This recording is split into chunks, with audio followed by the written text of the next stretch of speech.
Over the past decade, Europe's cities have become battlegrounds for debates on identity, culture, and belonging. If you've been following European politics, you've probably noticed that every single election in nearly every country seems to revolve around one issue: immigration. Now, Italy's Prime Minister has warned Europe will be overwhelmed by migration. It's the most important issue by far facing Europe as a whole, with entire election debates often focused solely on this matter, sidelining other important issues. Take the money and leave, please. The Swedish government is offering to pay immigrants $34,000 if they go back to their home country. As a result, right-wing populist parties are gaining power everywhere, and they're all echoing the same promise: we will stop immigration. But what's really behind all the unrest? Immigration plays a big part, but is it actually the root cause, or just the spark lighting up deeper, long-standing issues that were already bubbling beneath the surface? This is the Italian island of Lampedusa, a popular spot for tourists to relax, but also home to scenes like these: overcrowded boats arriving from Africa. Lampedusa is closer to Africa than it is to the rest of Europe. Because of this, it's become a main destination for people traveling one of the deadliest migration routes in the world. Since 2014, almost 30,000 people have died or gone missing trying to cross the Mediterranean Sea. Some are escaping war and persecution. They have a legal right to ask for asylum, but to do that, they first have to reach European land. Others are migrating because they are escaping poverty. In 2023, over 385,000 migrants made their way to Europe, a dramatic rise from previous years. And this is just the tip of the iceberg. Over the last decade, a staggering 29 million immigrants, both legal and illegal, have arrived on European shores. This influx is putting enormous pressure on a system that's already stretched thin.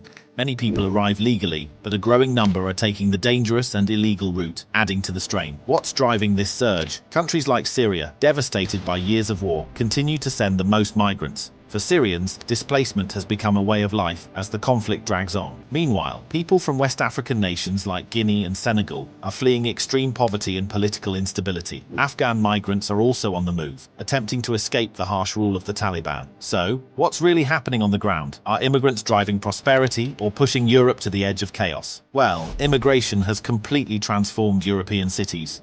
Walking through the streets of London or Berlin feels like you're visiting multiple countries at once. The food, the music, the people, everything is a mix of cultures from around the world. All in all, Europe is now home to roughly 75 million immigrants, including legal residents, undocumented migrants, refugees, and asylum seekers. But how exactly are these cities handling the influx?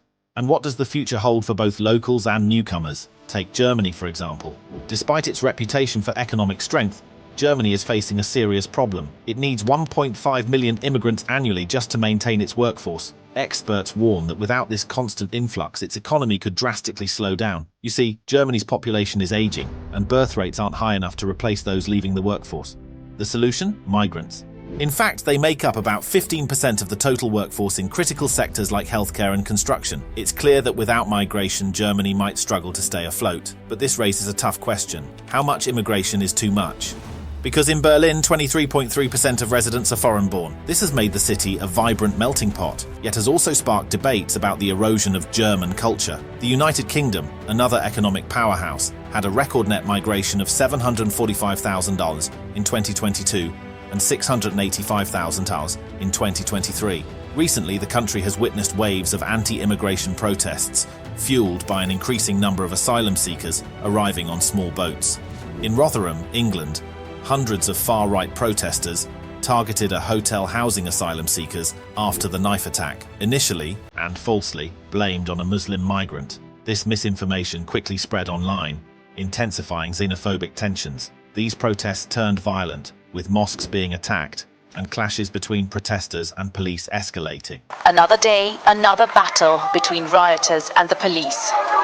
Authorities are preparing for further unrest, mobilizing over 6,000 officers as new protests arise, highlighting the depth of this social divide. Similar tensions can be observed across other cities in Europe. And what about Lisbon? The city has seen an 11.9% rise in its foreign-born population in just 1 year, with migrants now making up nearly 8% of the total residents. While this influx is boosting the city's cultural scene, think new art galleries, food markets, and music festivals, it's also changing the very essence of Lisbon. But there's a twist. Many of these migrants aren't coming from the usual places. There's been a surge in people from Brazil, Cape Verde, and Angola, all former Portuguese colonies. On the one hand, this seems like a natural cultural exchange, but on the other hand, are these newcomers being treated like second-class citizens? Does their colonial past still haunt them in subtle ways today? Paris is perhaps the most iconic example of how immigration reinvents a city. Walk through the streets and you'll hear Arabic, Wolof, and even Tamil being spoken alongside French. Immigrants from Algeria, Morocco, and West Africa have been integral to the city's culture for decades. Cafes serve couscous next to croissants, and the art scene has exploded with African influences. However, the city is also dealing with growing tensions. In France, anti-immigration rhetoric is gaining significant traction, with nearly half the population expressing concerns about the number of immigrants. Far-right political figures like Marine Le Pen are channeling these fears into their political platforms, leading to a broader backlash against immigration in countries like Italy and Germany as well. What do you think? Are these cities becoming more vibrant, or are they losing their identity? When we talk about the economic power of migrants in European cities, the discussion often reveals a complex and multifaceted reality. On one hand, migration brings undeniable economic benefits, but on the other, there are challenges, especially in managing short-term impacts. One of the most interesting elements of this topic is the fact that migrants often fill critical labor gaps in aging European economies. For instance, Germany, with its rapidly aging population, has seen significant economic gains from immigration. Moreover, migrants contribute considerably to public finances. According to a European Commission study, immigrants in the EU contribute nearly as much in taxes as they receive in benefits. The fiscal impact is particularly positive when migrants are young, skilled, and integrated into the workforce. However, the story doesn't end there. Here's where the debate starts. While many see migrants as economic contributors, others argue they might strain welfare systems, especially when employment rates among certain migrant groups remain low, particularly refugees and asylum seekers. A staggering 3.5 million people migrated to the EU in 2022 seeking asylum, many of whom require social support. In the short term, this creates fiscal pressures on host nations, leading to tensions between native populations and new arrivals. But is this pressure really as bad as it's often portrayed? Consider the long-term view. When integration policies are well implemented, the economic benefits can outweigh initial costs. Research indicates that over a span of 9 to 19 years, the investments in integrating refugees can yield significant economic returns, including increased GDP growth by as much as 1.4% annually. One of the most notable economic advantages of immigration is the entrepreneurial spirit many immigrants bring. Immigrants are more likely to start businesses than native-born citizens, which has contributed to the creation of thousands of jobs. London, for instance, is home to a thriving immigrant-led business community, from tech startups to local shops, all of which add dynamism to the economy.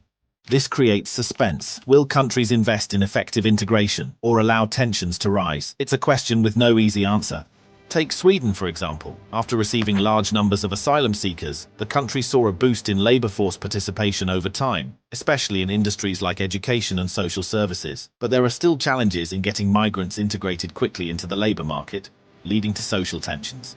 Could better policies have sped up this process? Should more countries adopt Sweden's open stance? Or is it a gamble? Well, the challenges and criticisms of immigration in European cities are where things really get heated. There's a growing sense of division over how countries handle large influxes of migrants. And it's not just about economics, it's deeply cultural and political too. Let's start with crime and security, a topic that populist politicians have really latched onto. While statistics show that immigrants are not more prone to crime than native populations, media narratives and political discourse have fueled perceptions of increased crime rates linked to immigration. This is particularly visible in cities like Stockholm and Brussels, where some areas are unfairly labeled as no-go zones due to the concentration of immigrant communities. In countries like Italy and Germany, far-right parties have gained significant traction by focusing on fears about rising crime rates allegedly tied to immigration.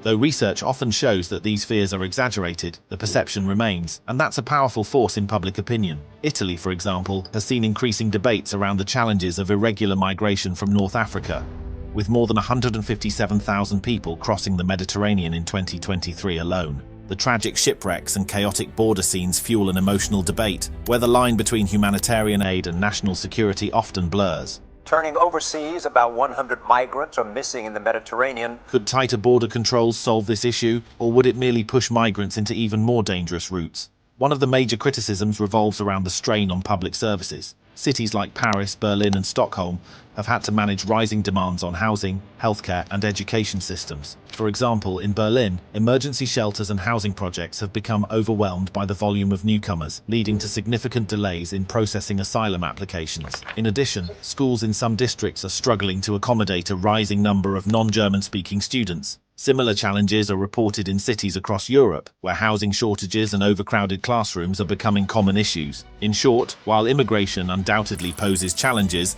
particularly in the short term, the longer-term benefits to Europe's economy and society could be substantial if integration is done well. What do you think? Will immigration transform these cities for the better, or will the challenges prove too great to overcome? Do you think Europe's current approach is sustainable? Should cities invest more in integration or focus on controlling the flow of newcomers? Let me know your thoughts in the comments below. I'm dying to hear your take. And hey, if you enjoyed this deep dive, make sure to like, subscribe, and hit that notification bell. Your support keeps these conversations alive. And trust me, you won't want to miss what's coming next. Thanks for watching.